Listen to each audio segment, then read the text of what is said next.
அமெரிக்காவை திணறடித்த ஈரான் நீண்ட நாட்களுக்கு பிறகு வெளியான ஒரு புதிய தகவல். என்ன தகவல் அப்படின்னா, அணு ஆயுதம் தயாரிப்பதை தடுக்கும் வகையில் போன ஜூன் மாதம் இஸ்ரேல் அமெரிக்கா சேர்ந்து ஈரான் மீது தாக்குதல் நடந்தது நம்ம எல்லாருக்குமே தெரியும். இருந்தாலும் இந்த தாக்குதலின் போது 2 நாடுகளையும் ஈரான் ஏமாற்றி இருக்கு. தாக்குதலுக்கு முன்னாடியே அவங்க நோக்கம் என்ன அப்படின்னா, அமெரிக்காவின் நோக்கம் என்னென்னா யுரேனியத்தை காலி பண்ணணும் அப்படிங்கிற மாதிரி தான். ஈரான்கிட்ட இருக்கக்கூடிய அந்த ஆயுதங்கள் காலி பண்ணணும் தான். ஆனால் தாக்குதலுக்கு முன்னாடியே அது சரியாக கணித்து ஈரான் என்ன பண்ணியிருக்காங்க, 440 கிலோ எடை கொண்ட 60% செறிவூட்டப்பட்ட யுரேனியத்தை ஈரான் ரகசிய இடத்துல பதுக்கிட்டாங்க.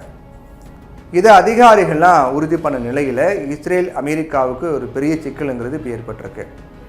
அமெரிக்கா இஸ்ரேல் தாக்குதலின் ஈரான் யுரேனியத்தை பாதுகாத்தது எப்படி அப்படிங்கிறத பற்றி ஒரு பரபரப்பான தகவல் வெளியாக இருக்கு. இஸ்ரேல் அமெரிக்கா உள்ளிட்ட நாடுகளோட ஈரானுக்கு கடும் மோதல் போக்கு இருக்கு.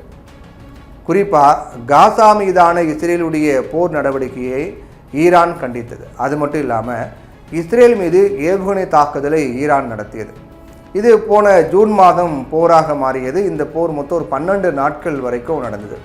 இந்த போரில் இஸ்ரேலுக்கு ஆதரவாக அமெரிக்காவும் உள்ள பூந்தாங்க. ஈரான் அணு ஆயுதம் தயாரிக்கும் முயற்சியை அமெரிக்கா தொடர்ந்து எதிர்த்து வந்த நிலையில் இஸ்ரேலுக்கு ஆதரவாக களமிறங்கிச்சு அமெரிக்கா. இஸ்ரேல் ஈரான் இடையே போர் நடந்த சமயத்தில் கடந்த ஜூன் மாதம் 22ஆம் தேதி திடீர்னு என்ன ஆகுதுன்னு அப்படின்னா, அமெரிக்கா ஈரானில் இருக்கக்கூடிய முக்கியமான 3 அணுசக்தி நிலையங்கள் மீது குண்டு வீசியும் ஏவுகணைகளை வீசியும் தாக்குறாங்க.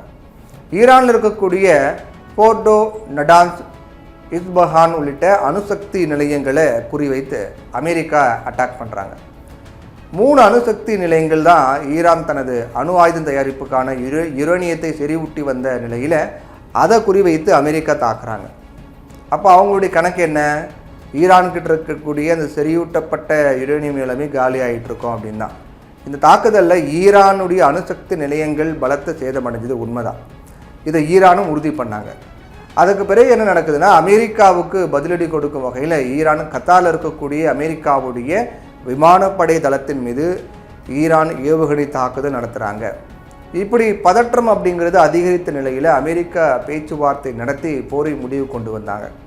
போர் நிறுத்த முடிவுக்கு வந்தாலும் கூட ஈரானுடைய அணுசக்தி திட்டம் குறித்த கேள்விகள் அப்படிங்கிறது எழுந்துக்கிட்டே தான் இருக்குது.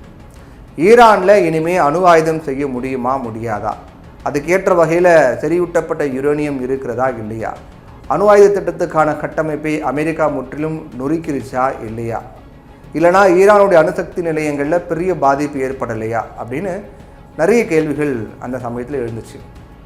அப்போ தான் இஸ்ரேல் அமெரிக்காவினுடைய தாக்குதலை முன்கூட்டியே அறிந்து 440.9 கிலோ செறிவூட்டப்பட்ட யுரேனியத்தை பத்திரமாக பதுக்கி வச்சுருக்காங்க அப்படின்னு சொல்லப்படுது. இதன் மூலமாக பார்த்தோம் அப்படின்னா 10 அணு ஆயுதங்களை தயாரிக்கலாம் அப்படிங்கிற தகவல் வெளியாக இருக்குது.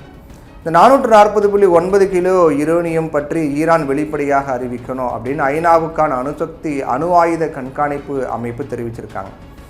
ஆனால் ஈரான் மௌனம் காத்து வராங்க. அதுக்கப்புறம் கடந்த 11ஆம் தேதி ஈரானுடைய வெளியுறவுத்துறை அமைச்சர் அப்பாஸ் அரக்சி பேசும்போது, இஸ்ரேல் அமெரிக்காவின் தாக்குதலை தொடர்ந்து ஈரானின் செறிவூட்டப்பட்ட யுரேனியம் இடிபாடுகளுக்குள் புதைந்து விட்டது அப்படின்னு சொல்லியிருக்காரு. இதனால் நாங்கள் செறிவூட்டப்பட்ட யுரேனியத்தை பத்திரப்படுத்தலை, அது இடிபாடுகளுக்குள்ளே இருக்குது அப்படின்னு சொன்னார். ஆனால் இஸ்ரேல் தரப்பு என்ன சொல்கிறாங்க, ஈரான் பாதுகாப்பாக அந்த யுரேனியத்தை பதுக்கி வச்சுருக்காங்க அப்படின்றாங்க.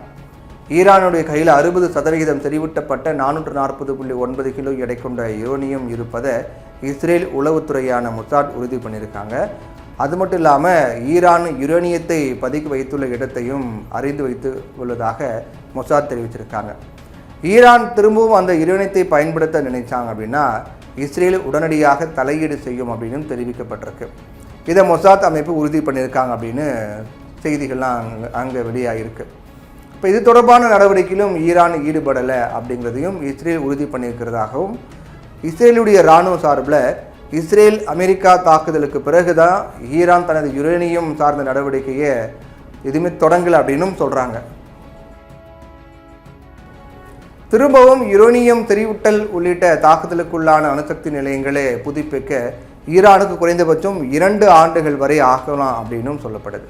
முன்னதாக ஐநாவுக்கான அணு ஆயுத கண்காணிப்பு அமைப்பான IAEA ஈரான் கிட்ட 440.9 கிலோ எடை கொண்ட 60% செறிவூட்டப்பட்ட யுரேனியத்தை வச்சிருக்கு. இந்த யுரேனியத்தை இன்னும் செறிவூட்டுவதன் மூலமாக ஈரானால் அணு ஆயுதம் தயாரிக்க முடியும் அப்படின்னும் எச்சரிக்கை விடுத்திருக்காங்க. இதுக்கு பிறகுதான் இஸ்ரேல் அமெரிக்கா இணைந்து ஈரான் மீது தாக்குதல் நடத்தி யுரேனியம் செறிவூட்டும் மையங்கள் குறிவைத்து அழித்தாங்க. ஆனால் இப்போது அந்த யுரேனியத்தை ஈரான் ரகசியமாக பூமிக்கடியில் வச்சிருக்கிறதா இஸ்ரேல் உறுதி பண்ணியிருக்காங்க. இது திரும்பவும் ஈரான் மீதான கவனத்தை அதிகப்படுத்தி இருக்கு. என்ன நடக்க போகுது அப்படிங்கிறத பொறுத்து தான் பார்க்கணும்.